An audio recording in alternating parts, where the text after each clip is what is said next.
students, this is CA Harshada Rizwani from HR Institute of Studies. Today, we would be continuing chapter number 6 of OC for Standard 11 student. The name of the chapter is Forms of Business Organization Part 2. Okay, so Forms of Business Organization Part 1 में हमने Sole Proprietorship, partnership and HUF के बारे में पढ़ा था. Now forms of business organisation part 2 में हमने cooperative society के बारे में पढ़ा है, जॉइंट स्टॉक कंपनी के बारे में. हम जॉइंट स्टॉक कंपनी को आगे लेके जा रहे हैं. हमने अपने लास्ट सेशन में टाइप्स ऑफ कंपनी पढ़े थे, ठीक है. Public company, private company, Indian company, international company, one person company, ये सारी चीजें हमने पढ़ी थी. आज हम नेक्स्ट टॉपिक पे जा रहे हैं which is procedure for the formation of company. हमारा जो आज का टॉपिक है वो है procedure for the formation of company. मतलब कंपनी बनाने का क्या प्रोसेस है. How would you make company? अब students, before starting this topic I want to just tell you one thing कि प्रोसीजर हमेशा पॉइंट बाय पॉइंट जाता है. आप ऊपर नीचे नहीं लिख सकते because it is a process. One के बाद सेकंड हर्ड पॉइंट ही लिखना पड़ेगा, फिर थर्ड ही. बीच में से लिखोगे तो नहीं चलेगा. सारे steps that is there are promotion से लेके प्रोसीजर टू ऑब्टेन सर्टिफिकेट है, वो आपको लाइन बाय लाइन लिखना पड़ेगा. अब प्रोसीजर को अभी इन्होंने दो पार्ट में डिवाइड किया है. First part is promotion and second part is procedure to obtain certificate of incorporation. Okay, right? तो सबसे पहले प्रमोशन में आ जाते हैं. प्रमोशन में 4 पॉइंट्स है. Idea of promotion of company, primary and detail investigation, mobilising of resource and financial arrangement. तो चलो हम लोग पहले इस पर्टिकुलर लेफ्ट हैंड साइड पे फोकस करते हैं. Promotion, the idea to bring a company into being and to make preparation for the same. Promotion मतलब खाली एक आइडिया लाना कि हाँ हमको कंपनी फॉर्म में बिजनेस करना है, उसको बोलते हैं प्रमोशन, ठीक है. The executive of the idea of promotion of a company is called promoter. Company के प्रमोटर कौन होते हैं? जिन्होंने ये आइडिया, कंपनी बनाने का आइडिया एग्जीक्यूट किया है. जिन पर्सन ने ये कंपनी बनाने का आइडिया एग्जीक्यूट किया है उनको बोलते हैं promoter. Okay, so the executive of the idea of promotion, जिन्होंने प्रमोशन का आइडिया एग्जीक्यूट किया है, that persons are known as promoter. So one topic, one point which is quite very important over here, who are promoters. So promoters are the people who have executed the idea of promotion. जिन्होंने promotion का idea execute किया, ठीक है. Okay, सबसे पहला point है idea of promotion of company. The idea of promotion arises in the mind of promoter. किसके mind में आया था प्रमोशन का आइडिया? प्रमोटर के माइंड में. He considered to promote a company in order to implement a research or to place a new product in the market. तो basically promoter new company बनाने का आइडिया उसके माइंड में आएगा, कोई नया प्रोडक्ट जब उसको मार्केट में लाना है. Promotion is a brain child of promoter. Brain child मतलब बच्चों वाला दिमाग. You can say brain child मतलब जहाँ पे उसका ग्रो होता है, बेसिक होता है. ब्रेन चाइल्ड मतलब क्या होता है? प्रमोटर के दिमाग में कुछ होता है, how to implement a company, मुझे कंपनी फॉर्म करनी है, उसको बोलते हैं प्रमोशन, ठीक है. सो सबसे पहला जो स्टेप है प्रमोशन का वो है idea of promotion of company. Idea of promotion of company. Okay, idea of promotion of company किसके माइंड में आता है? प्रमोटर के माइंड में. वो जब कोई न्यू प्रोडक्ट लॉन्च करने वाला इन द मार्केट तब उसको आइडिया आता है. एंड प्रमोशन को बोला जाता है ब्रेन चाइल्ड ऑफ प्रमोटर. तो ऐसे बोल सकते हैं what is known as a brain child of promoter, तो प्रमोशन. आइडिया ऑफ प्रमोशन के बाद आ जाता है प्राइमरी एंड डिटेल इन्वेस्टिगेशन. अब माइंड में तो सोच लिया हमको बिजनेस कंपनी फॉर्म बनाना है, अब उसके लिए इंफॉर्मेशन कलेक्ट करो. सो पहले प्राइमरी इन्वेस्टिगेशन और फिर detailed investigation. After having the idea of promotion of company, promoter has to undertake the business-oriented empirical scrutiny in the direction of implementation. एक बार आइडिया आ गया कि कंपनी का प्रमोशन करना है, उसके बाद प्रमोटर को क्या करना होता है? Business oriented empirical scrutiny. ये थोड़ा बड़ा वर्ड है. बिजनेस ओरिएंटेड एम्पिरिकल स्क्रूटिनिटी मतलब बिजनेस ओरिएंटेड कुछ स्क्रूटिनिटी, कुछ रिसर्च, कुछ इन्वेस्टिगेशन करना पड़ता है. तो ये क्या है? बिजनेस ओरिएंटेड एम्पिरिकल स्क्रूटिनिटी करना पड़ता है कहाँ पे, in the direction of implementation, because अभी तक तो सिर्फ आइडिया आया है कंपनी फॉर्म करने का, उसके बाद उसको एग्जीक्यूट, उसको इम्प्लीमेंट करने के लिए उसको बिजनेस ओरिएंटेड एम्पेरिकल स्क्रूटनी करना पड़ता है। सिलेक्शन फॉर बिजनेस लोकेशन, उसको सिलेक्ट करना है कहाँ पे बिजनेस का लोकेशन होगा, प्रॉफिटेबिलिटी कैसे होगी, ये सब कंसिडर हो गया। एक बार आपने प्राइमरी इन्वेस्टिगेशन कर लिया, फिर आप कौन सा इन्वेस्टिगेशन करोगे, डिटेल इन्वेस्टिगेशन। डिटेल इन्वेस्टिगेशन में आप देखोगे कैपिटल कहां से आएगा, रॉ मटेरियल कहां से आएगा, आपके प्रोडक्ट की डिमांड कितनी होगी, आपके पास कौन से इक्विपमेंट्स होंगे, कौन से फैसिलिटीज ऑफ ट्रांसपोर्टेशन होगा, ये सारी चीजें आप कंसिडर करोगे। मतलब एक बार प्रमोटर के माइंड में बिजनेस प्रमोट करने का आइडिया आ गया, उसके बाद वो प्राइमरी और डिटेल इन्वेस्टिगेशन करेगा। प्राइमरी इन्वेस्टिगेशन के लिए एक वर्ड यूज करा है, बिजनेस ओरिएंटेड एम्पेरिकल स्क्रूटनी करेगा in the direction of implementation. वो सिलेक्ट करेगा कहाँ पे बिजनेस करने वाला है, प्रॉफिटेबिलिटी कितनी होनी है, ये सब। एक बार प्राइमरी इन्वेस्टिगेशन होने के बाद वो डिटेल इन्वेस्टिगेशन करेगा, जिसमें वो जानेगा कैपिटल कितना है, डिमांड कितना है, रॉ मटेरियल कहां से आएगा, ट्रांसपोर्ट कैसे होगा, right. So the second point is primary and detailed investigation. Okay, third point mobilising of resource. अब उसने माइंड में भी आ गया, इन्वेस्टिगेशन भी कर लिया, अब रिसोर्सेस को इकट्ठा करेगा, रिसोर्सेस को मोबिलाइज करेगा। Promoter has to enter into contract to obtain land. Promoter को कॉन्ट्रैक्ट करना पड़ता है जमीन लेने के लिए, रॉ मटेरियल लेने के लिए, मशीनरी लेने के लिए, अलग अलग सर्विसेज लेने के लिए। बिजनेस का आइडिया आ गया, कंपनी फॉर्म करने का, इन्वेस्टिगेशन कर लिया, अब क्या करो, लैंड खरीदोगे, रॉ मटेरियल खरीदने का कॉन्ट्रैक्ट करोगे, और ट्रांसपोर्ट एक्सेट्रा, अलग अलग चीजों को तुम अब अक्वायर करोगे, मतलब तुम रिसोर्सेज को मोबिलाइज करो। रिसोर्सेज को मोबिलाइज करना मतलब to enter into the contract to purchase land, raw material, machinery and services. So third point is mobilising of resource.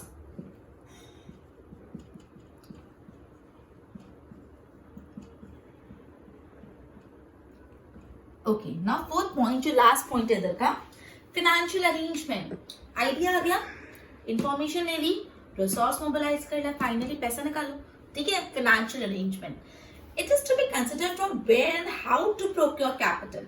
कहां से और कितना पैसा लाना है for procuring the equipment and asset. Newly establish company raises capital through share. जो नई company होती है वो अपना पैसा कहां से रेज करती है, शेयर्स इश्यूज करके, ठीक है। सो एक बार ये लास्ट पॉइंट है अपना फाइनेंशियल अरेंजमेंट। इसमें देखा जाएगा कहां से पैसा आएगा और कितना पैसा आएगा। सो ये procedure for the formation of company पढ़ रहे हैं, जिसमें सबसे पहला प्रमोशन, एंड प्रमोशन में 4 पॉइंट है।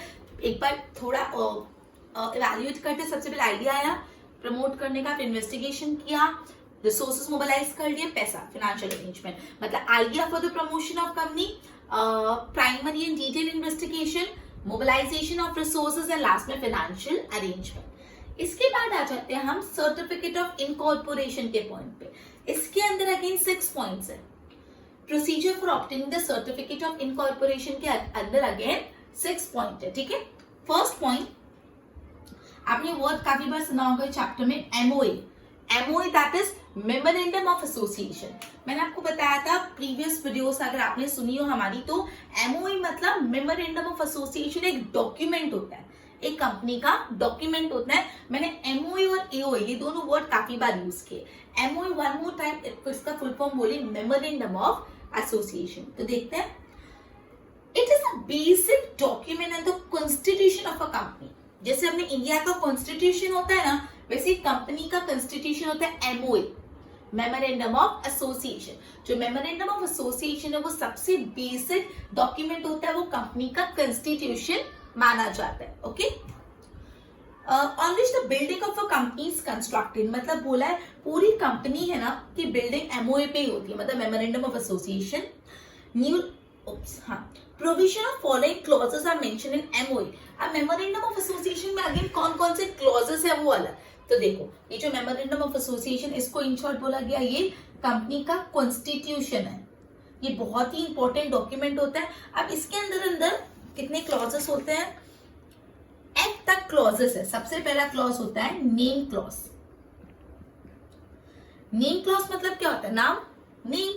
तो public company with limited liability, अपन ने अपने प्रीवियस वीडियो में टाइप ऑफ कंपनी में पढ़ा था, अगर पब्लिक कंपनी है और उसकी लायबिलिटी लिमिटेड है तो उसको क्या वर्ड एंटर करना पड़ता है? लिमिटेड। और अगर प्राइवेट कंपनी की लिमिटेड लायबिलिटी तो उसको वर्ड एंटर करना पड़ता है प्राइवेट लिमिटेड। मतलब अगर एक पब्लिक कंपनी और लायबिलिटी लिमिटेड है तो वो वर्ड एंटर करेगी लिमिटेड, और अगर एक प्राइवेट कंपनी और उसकी लायबिलिटी लिमिटेड है तो प्राइवेट लिमिटेड एंटर करना पड़ेगा एट द एंड ऑफ इस name. Company cannot adopt a name which resemble that of company registered in India or which is detrimental to the national interest। मतलब आप कोई ऐसा नाम नहीं चूज कर सकते अपनी कंपनी के लिए अगर वो नाम ऑलरेडी किसी और कंपनी का हो तो, ठीक है। आप कोई ऐसा नाम नहीं चूज कर सकते अपनी कंपनी का जो नाम ऑलरेडी किसी और का हो, और आप ऐसा नाम भी नहीं यूज कर सकते जो अपने नेशन के इंटरेस्ट में नहीं हो, which is detrimental to the national interest. कोई ऐसा नाम मत चूज करना या नहीं ले सकते जो सोसाइटी, जो अपने पूरे कंट्री के हित में नहीं हो, ठीक है। सो नेम क्लॉज में मैंने आपको ये बात बताई कि नेम क्लॉज में अगर आपकी पब्लिक कंपनी है which is limited by share, so आप लिमिटेड वर्ड यूज करोगे एट द एंड, और अगर कंपनी प्राइवेट कंपनी है it is limited by the share तो आप वर्ड यूज करोगे प्राइवेट लिमिटेड। और आप ऐसा नाम चूज करो जो किसी और कंपनी का नहीं हो और वो आपके नेशनल इंटरेस्ट के लिए डिट्रीमेंटल नहीं होना चाहिए। Name clause done. फिर एमओयू में दूसरा कौन सा क्लॉज होता है? B1 is address clause, that is address of registered office clause. Next है address of registered office clause. Address of registered office clause देखते हैं। Company has to mention the address of registered office so that the registrar of company and public can correspond with company and jurisdiction of court can be fixed। Basically company को MOA में जहां पे वो registered है उसका registered address, उनके office का नाम, ऑफिस का जो रजिस्टर्ड एड्रेस है वो मेंशन करना पड़ेगा। क्यों? क्योंकि जो रजिस्ट्रार ऑफ कंपनी है या तो कोई भी पब्लिक है उनको इस कंपनी से कम्युनिकेट करना तो वो तो रजिस्टर्ड और एड्रेस पे करेगी, और वो रजिस्टर्ड एड्रेस से डिसाइड होगा वो कंपनी का ज्यूरिडिक्शन क्या है। ज्यूरिडिक्शन मतलब वो एरिया कौन से एरिया में फॉल करता है। तो नाम रख दिया, एड्रेस भी मेंशन करना पड़ेगा अपने रजिस्टर्ड ऑफिस का। Clear? C is object clause. Object clause ये सबसे इंपॉर्टेंट क्लॉज होता है एमओए का। तो अगेन 1 मार्क आंसर आपको मिल गया। Which is the most important clause of memorandum of association? Object clause. ठीक है, ये जो ऑब्जेक्ट क्लॉज है it is the most important clause of memorandum of association। 1 mark answer, which is the most important clause of MOA, that is object clause। So for what object मतलब क्या? मकसद, उद्देश्य, objective क्या है, and what type of business is conducted by the company stated in this clause। यहाँ पे company बताएगी कि कंपनी का ऑब्जेक्टिव क्या है और कंपनी किस टाइप का बिजनेस करने वाली है, right. The company cannot perform activity except for the goal for which the company is established। अब यहाँ पे जो आपने ऑब्जेक्ट मेंशन किया है ना, फिर आपको इसके रिलेटेड ही एक्टिविटी करनी है। आप कोई भी ऐसी एक्टिविटी नहीं कर सकते जो आपने ऑब्जेक्ट क्लॉज में जो आपका पर्पस नहीं हो। तो ऑब्जेक्ट क्लॉज सबसे इंपॉर्टेंट क्लॉज है। ऑब्जेक्ट क्लॉज में लिखा होता है कि कंपनी के फॉर्मेशन का ऑब्जेक्टिव क्या और वो किस टाइप का बिजनेस करने वाली है। क्लियर? उसके बाद आता है liability clause. Liability clause, the liability of member, जो मेंबर है उनकी लायबिलिटी लिमिटेड है, अनलिमिटेड है कि लिमिटेड बाय गारंटी है। आपने अपनी प्रीवियस वीडियो में पढ़ी थी ना, कंपनी जिसकी लायबिलिटी लिमिटेड है, जिसकी अनलिमिटेड है और जिसकी लिमिटेड बाय गारंटी है। तो यहाँ पे स्पेसिफाई होता है कि जो लायबिलिटी है वो लिमिटेड है, मेंबर्स की अनलिमिटेड है, लिमिटेड बाय गारंटी है। इन केस ऑफ ओपीसी, ओपीसी मतलब 1 person company whose name will be entered as a second person in case of death or incapability of doing contract of the original person। Basically जो OPCs होते हैं 1 person company, उसमें तो एक ही member होता है, लेकिन आपको मेंशन करना पड़ता है किसी और इंसान का भी नाम कि अगर वो जो 1 person मेंबर का एक मेंबर है वो नहीं कर पाया business because of any reason, तो कौन अकाउंटेबल होगा। क्लियर? तो लायबिलिटी क्लॉज में आपको बताना है कि मेंबर्स की लायबिलिटी लिमिटेड है, अनलिमिटेड है कि लिमिटेड बाय गारंटी है, और ओपीसी के केस में मेंशन करना पड़ता है किसी और का नाम, सेकंड पर्सन का नाम, who will do contract on behalf of first person अगर फर्स्ट पर्सन की कोई भी रीजन से इनकेपेबिलिटी हो गई। E clause is capital clause. Capital मतलब पैसा कहां से आएगा, authorise capital of the company, company का कितना ऑथोराइज कैपिटल है और उसका division among the share of the fixed value is stated. अब कैपिटल क्लॉज में स्टेट करोगे कितना कितना ऑथोराइज कैपिटल है और उसको कैसे बांटा गया है, कैपिटल क्लॉज हो गया। And last is association clause, last is association clause. Minimum 7 members in a public company and minimum 2 members in the private company have to give a statement with their signature stating that they desire to establish a company. अब अगर company बनानी है तो public company में कम से कम 7 members को और private company में कम से कम 2 मेंबर्स को लिखित देना पड़ेगा कि यस उनको कंपनी चालू करनी है। क्लियर? Association clause. तो हम क्या पढ़ रहे हैं, one more time please focus over here. अपना टॉपिक है procedure for the formation of company. हम पढ़ रहे कंपनी बनाने का क्या प्रोसीजर है, उसमें 2 पॉइंट है, promotion and certificate of incorporation. Promotion में 4 पॉइंट थे, आइडिया है of promotion of business of company sorry, फिर प्राइमरी डिटेल इन्वेस्टिगेशन किया, मोबिलाइजेशन करा रिसोर्सेस का और फाइनेंशियल अरेंजमेंट। ये प्रमोशन कंप्लीट हुआ। सर्टिफिकेट ऑफ इनकॉर्पोरेशन में एमओई सबसे पहला था, मेमोरेंडम ऑफ एसोसिएशन। ये सबसे बेसिक डॉक्यूमेंट है, ये कॉन्स्टिट्यूशन है कंपनी का और उसके अंदर 1 2 3 4 5 6 क्लॉजेस थे। Name clause, registered address clause, object clause, liability clause, capital clause and association clause. अब ये मेमोरेंडम ऑफ एसोसिएशन फर्स्ट था।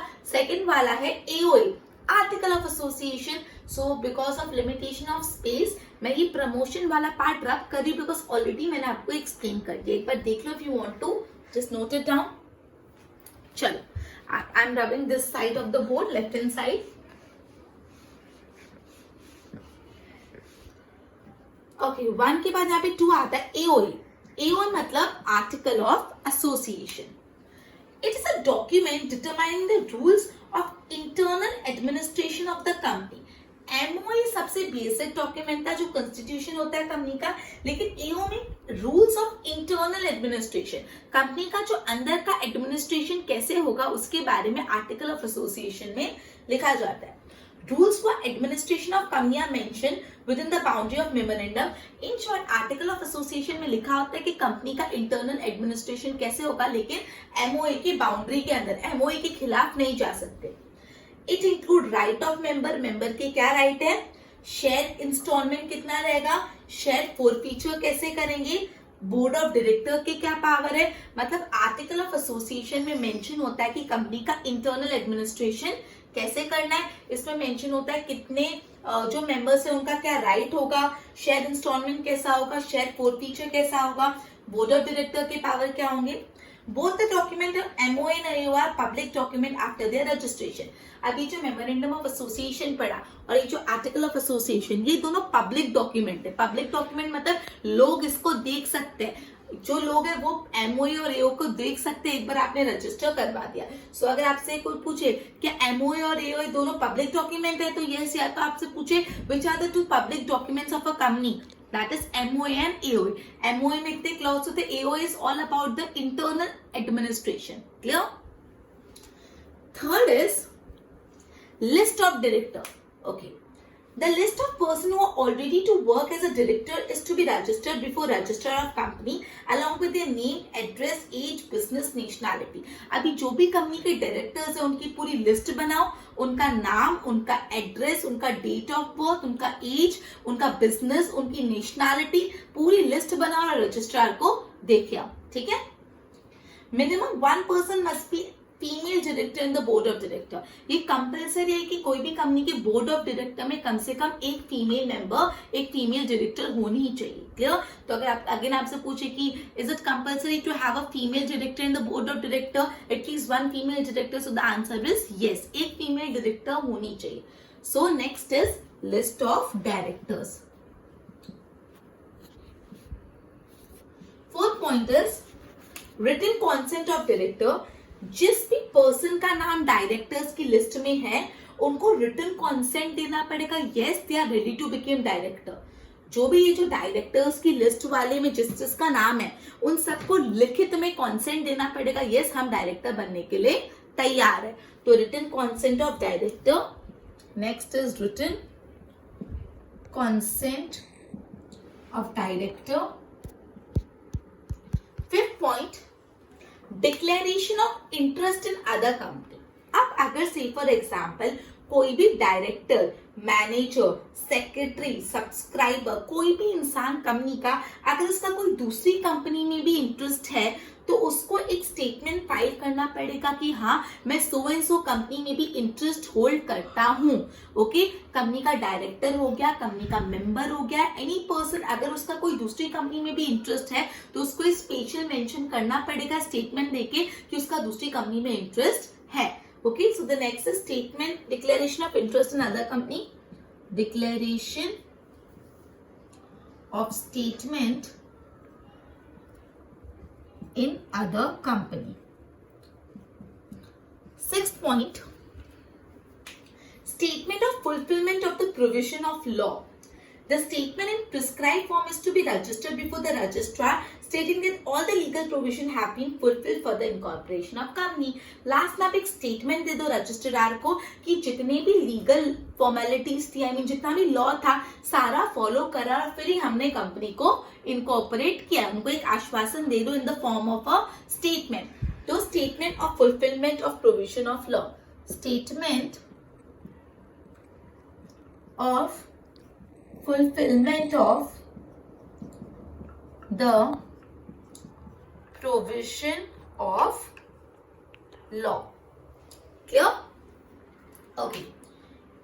एक बार आगे मैं कंटिन्यू कर लेती हूँ, 2 पैराग्राफ फिर मैं इसको रिवाइज कराती हूँ. चलो एक बार क्या देख लेते हैं. सर्टिफिकेट ऑफ इनकॉर्पोरेशन वाला, उसमें एमओए एओए, इसका कंटेंट अंदर का बाद में, पहले हेडर देख लेते हैं. MOA AOA, list of director, written consent of director. चार तो easy, MOA AOA, list of director, written consent of director. फिर 2 में एक declaration of the statement in other declaration of the statement of interest in other company and statement of fulfillment of provisions of law. तो ये दोनों थोड़े बड़े हैं. Declaration of the statement in interest in other company and a statement of fulfillment of legal provisions. ठीक है. और MOE में name clause, address clause, object clause, capital clause, liability clause, association clause. Clear?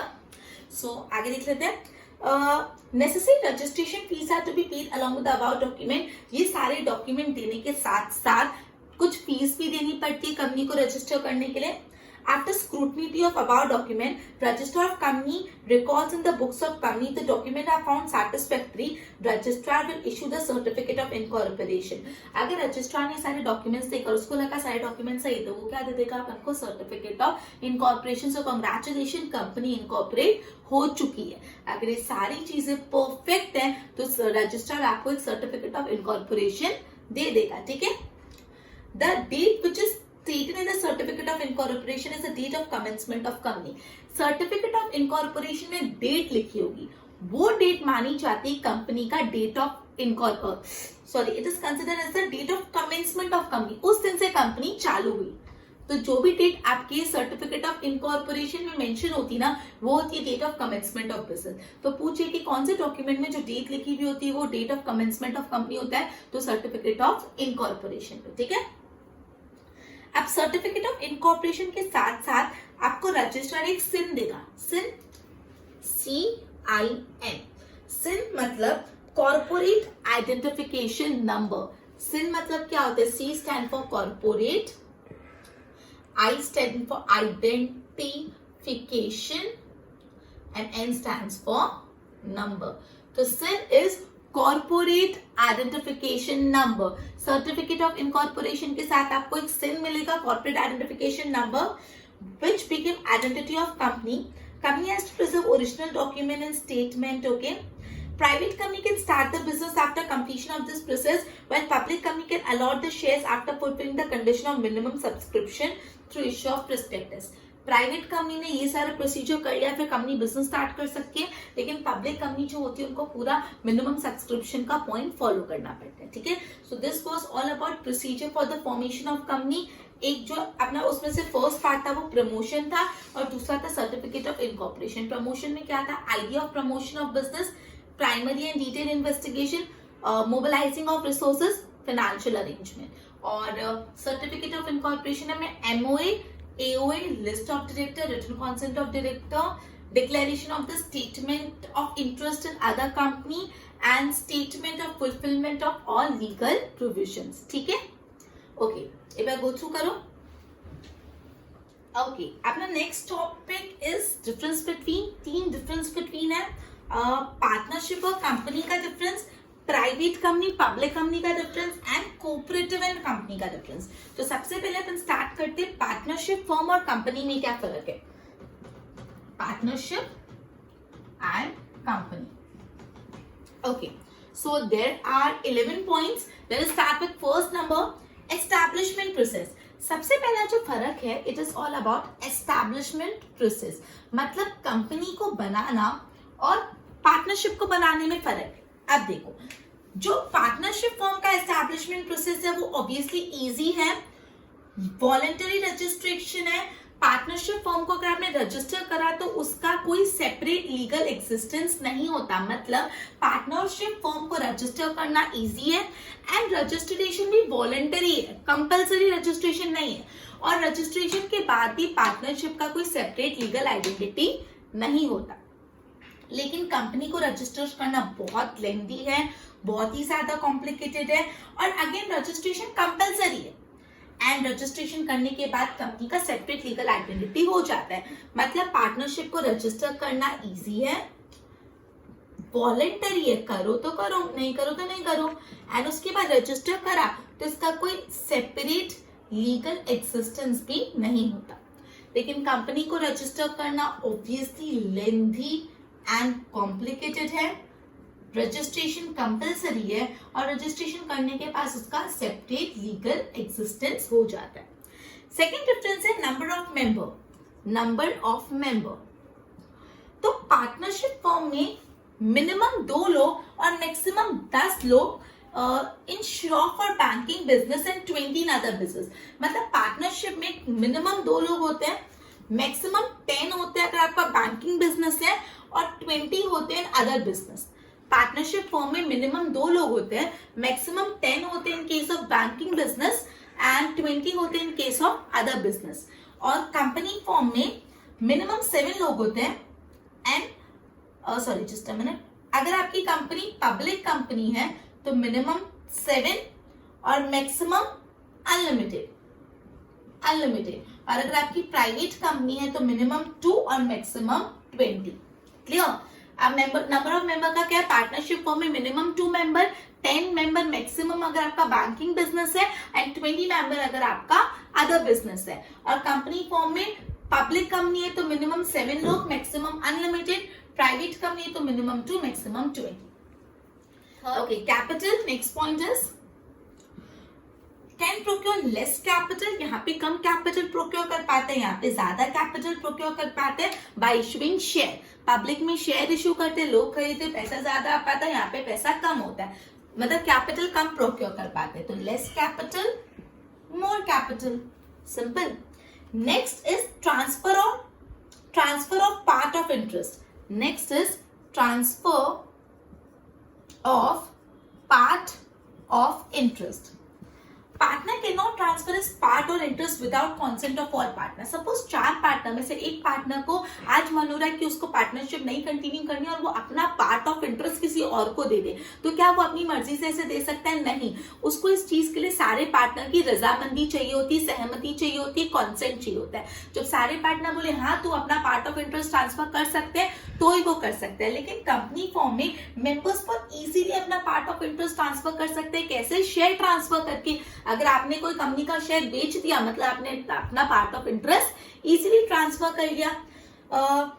लेकिन obviously private company जो होता है उनकी share transfer में थोड़ा रेस्ट्रिक्शन होता है. तो बेसिकली पार्टनरशिप में अगर कोई पार्टनर को अपना शेयर ऑफ इंटरेस्ट ट्रांसफर करना है so he has to obtain the permission of all other partner. Company form में इजीली शेयर ट्रांसफर हो सकता है, लेकिन in case of private company कुछ रिस्ट्रिक्शंस होते हैं. ठीक है. Next is liability.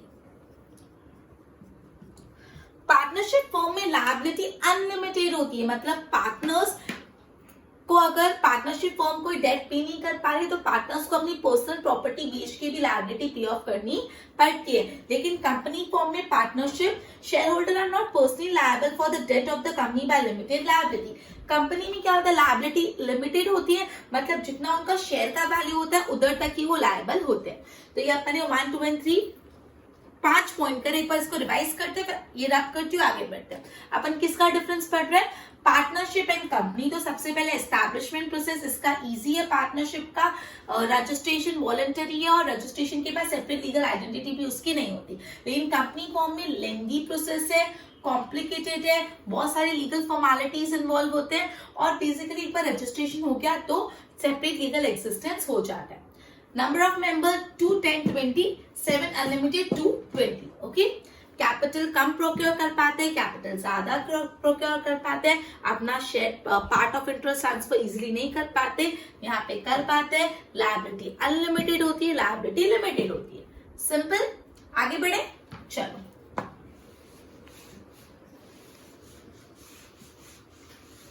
Next is management. Next topic है MGT, that is management. MGT मत लिखना, मैनेजमेंट पूरा लिखना। Partners themselves manage the business. Partnership firm को कौन मैनेज करेगा, पार्टनर्स अपने आप खुद ही मैनेज करेंगे। लेकिन यहाँ पे management is of companies by directors elected by share holders. Company का मैनेजमेंट करने के लिए सेपरेट बोर्ड ऑफ डायरेक्टर्स होते हैं और वो बोर्ड ऑफ डायरेक्टर्स को कौन इलेक्ट करते हैं, शेयर होल्डर। तो यहाँ पे पार्टनर्स खुद ही बिजनेस को मैनेज करते हैं और यहाँ पे BOD that is board of directors manage करते हैं और ये बोर्ड ऑफ डायरेक्टर्स को शेयर होल्डर अपॉइंट करते हैं। नेक्स्ट है life. Dissolution of partnership firm is due to the death or insolvency or insanity of any partner, thus life is short. Partnership firm की छोटी लाइफ होती है, कोई भी पार्टनर की डेथ हो गई, इंसॉल्वेंसी हो गई या कुछ भी हो गया तो पार्टनरशिप फर्म डिसॉल्व हो जाती है। लेकिन कंपनी की लाइफ लॉन्ग होती है बिकॉज कंपनी को किसी मेंबर की डेथ इंसॉल्वेंसी से कोई फर्क नहीं पड़ता, बिकॉज कंपनी का तो खुद ही एक सेपरेट लीगल एग्जिस्टेंस है। समझ आ रहा है, पार्टनरशिप फर्म का एक सेपरेट लीगल एग्जिस्टेंस नहीं, तो कोई भी पार्टनर का डेथ इंसॉल्वेंसी से पार्टनरशिप फर्म डिसॉल्व हो जाती है। तो मतलब पार्टनरशिप फर्म की लाइफ छोटी है।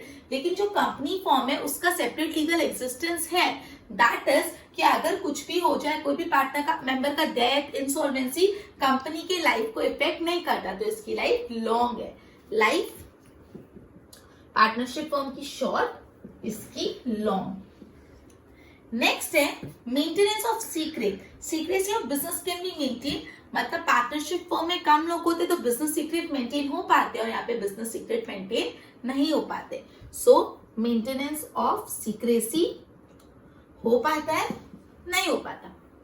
Next is flexibility. Partnership firm बहुत फ्लेक्सिबल है लेकिन कंपनी फर्म थोड़ा रिजिड हो जाता है, यहाँ पे फ्लेक्सिबिलिटी कम होते हैं, चेंजेस करना कम पॉसिबल है। नेक्स्ट इज फ्लेक्सिबिलिटी है, डिफिकल्ट है। Next is personal contact. Obviously partners अपने कस्टमर के साथ डायरेक्टली पर्सनल कॉन्टैक्ट में आ सकते हैं, लेकिन पर्सनल कॉन्टैक्ट कंपनी में पॉसिबल नहीं है। कंपनी इतना बड़ा फॉर्म ऑफ बिजनेस ऑर्गेनाइजेशन है तो हर कस्टमर, हर एम्प्लॉय के साथ पर्सनल कॉन्टैक्ट में रहना डिफिकल्ट है। लेकिन पार्टनरशिप फॉर्म में अपने कस्टमर और एम्प्लॉय के साथ पर्सनल कॉन्टैक्ट में रहना पॉसिबल है।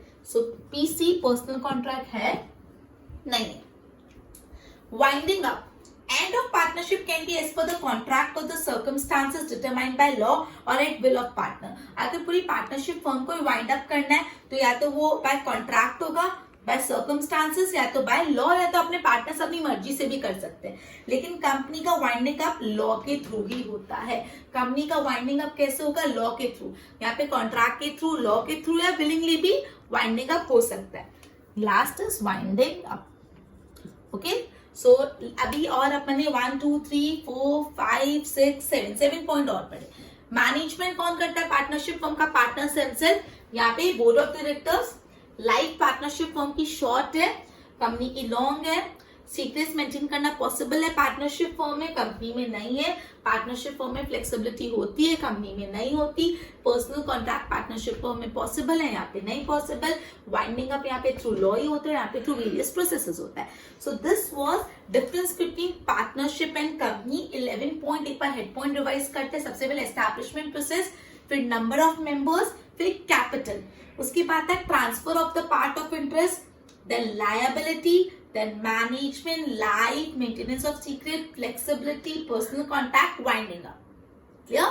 ओके सो आज हमने दो बहुत ही इंपॉर्टेंट और अच्छे टॉपिक पढ़े जो था procedure for the formation of company and difference between partnership firm and company. अभी चैप्टर में सिर्फ अपने दो डिफरेंस बिटवीन बाकी है. We would probably complete this chapter in our next video. Till then, goodbye.